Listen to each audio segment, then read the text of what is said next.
আমি মনে করি বাংলাদেশ ব্যাংকে যেই থাকুক না কেন, গভর্নর হিসাবে বা পরিচালক হিসাবে, তাদেরকে সবসময় স্টাফ ডিসিপ্লিনের উপর নজর দিতে হবে। স্টাফ ডিসিপ্লিন যদি না থাকে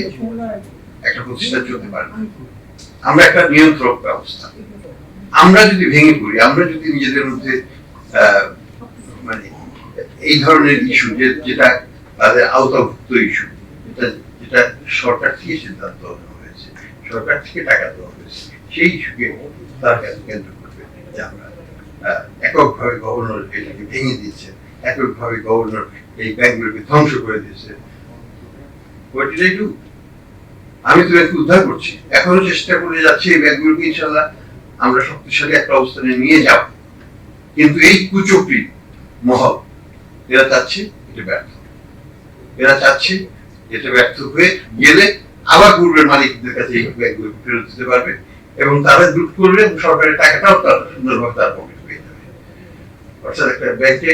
একটু ভালো অবস্থায় নিয়ে আসা হয়েছে, সরকার থেকে তো 32,000 কোটি টাকা দেওয়া হয়েছে,